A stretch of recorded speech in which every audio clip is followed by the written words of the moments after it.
Vamos lá, então, nessa semana, nós vamos estudar mais 2 grupos de plantas. Nós vamos falar, então, sobre as gimnospermas e as angiospermas. Gimnospermas são bem familiares para a gente, são os pinheiros, né, tanto o pinheiro americano quanto as araucárias, e as angiospermas são todas as plantas que vão, então, desenvolver flores e também produzir frutos, certo? Então, são esses grupos que são bem familiares, bem representativos, que nós estudaremos essa semana.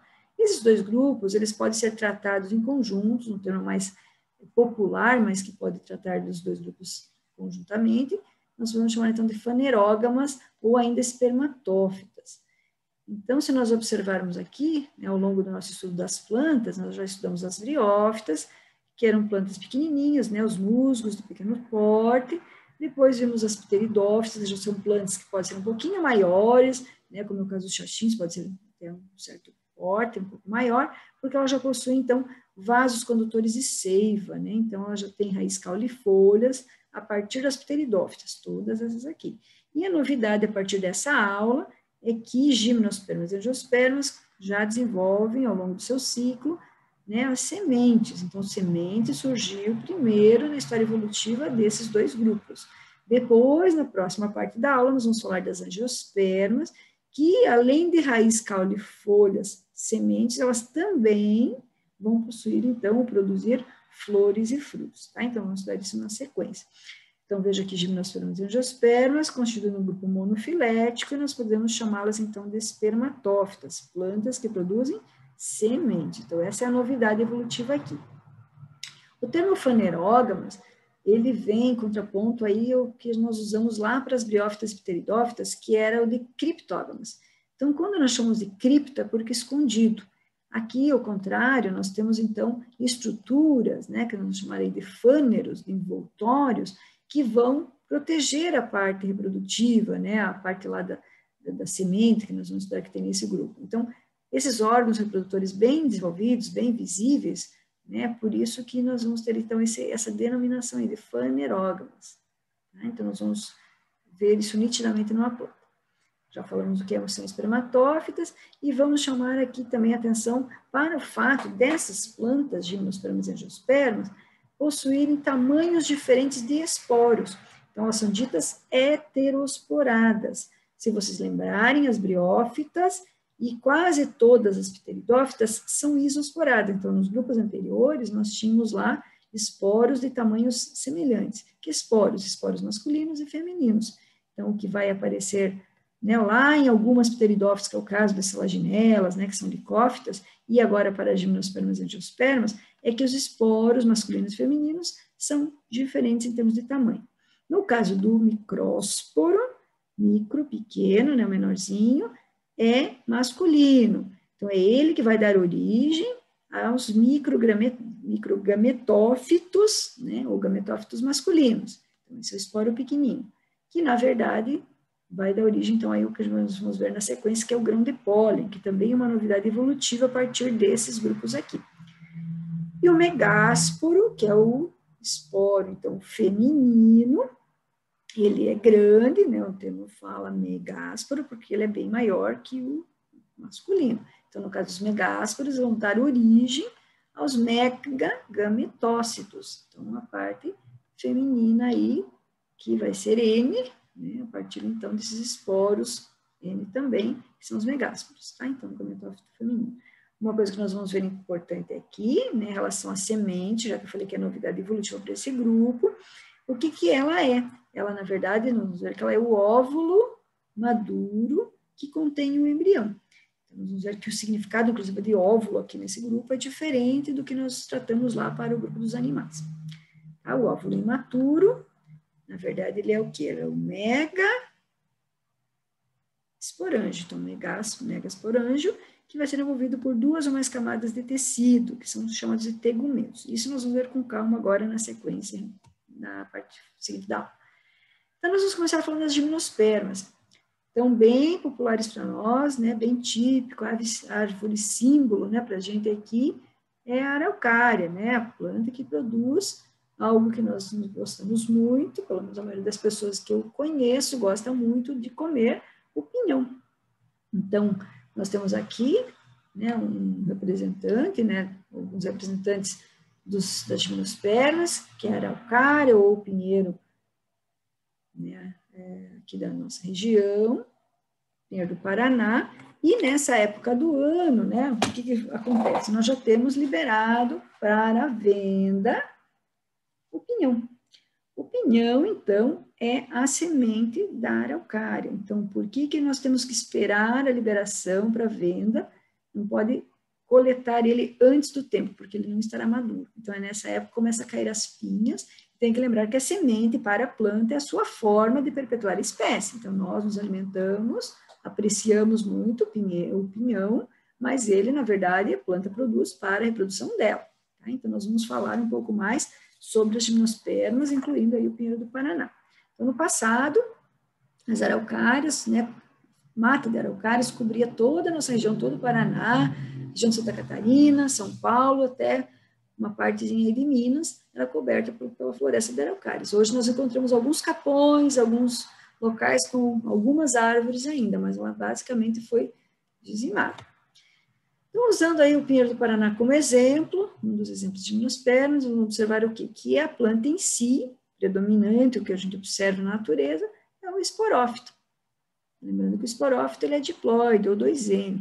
Então, se vocês observarem, ou lembrarem lá da samambaia, também o que a gente observava, né, na natureza aí, a planta em si, era o esporófito, certo? Então, o que vai acontecer nesses grupos é que o gametófito, que ele é bem reduzido, a gente não vê basicamente o gametófito, ele vai ser observado apenas, né, em corte histológico lá no laboratório, então ele vai ser produzido e vai ficar junto com o próprio esporófito. Tá? Então, o esporófito 2N é ele que vai, então, ser a forma dominante, que é constituído, então, de raiz, caule, né, as folhas e a novidade, que é a semente.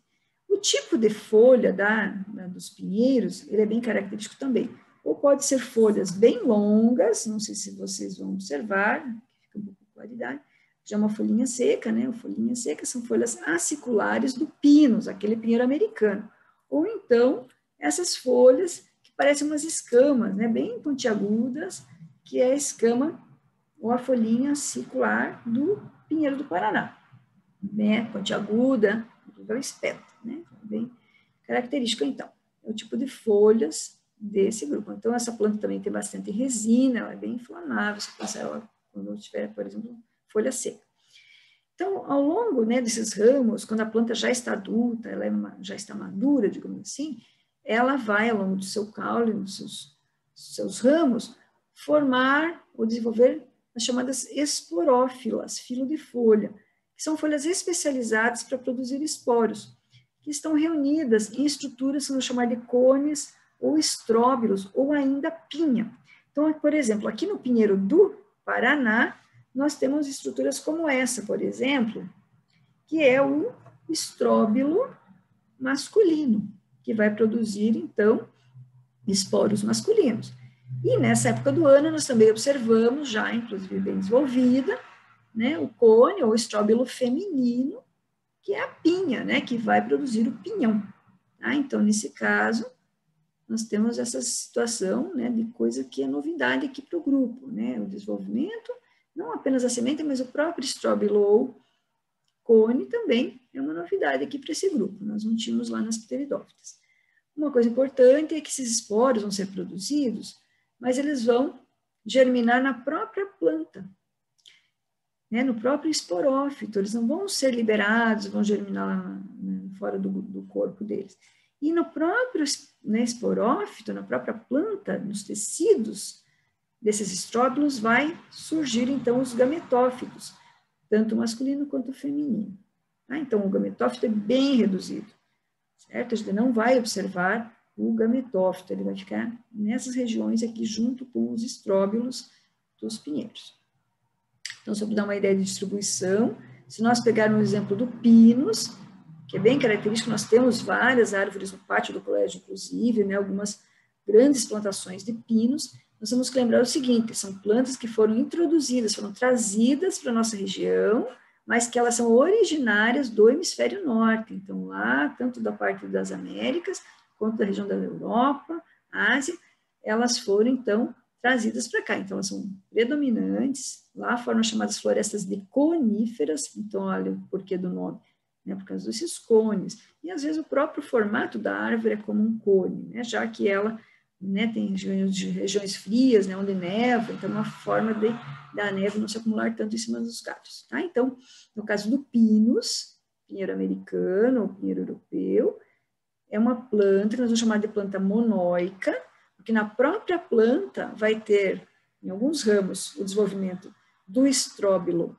feminino, que no caso são essas pinhas que a gente usa, inclusive, para enfeitar a árvore de Natal, algumas pessoas, então lembre isso aqui, é o estróbilo feminino do pinus, não tem nada a ver, né, não é a pinha do pinhão, isso aqui não dá pinhão, tá, gente? Ele vai produzir as partes, né, a estrutura reprodutora do pinus, certo? Então, esse aqui é o estróbilo feminino do pinus.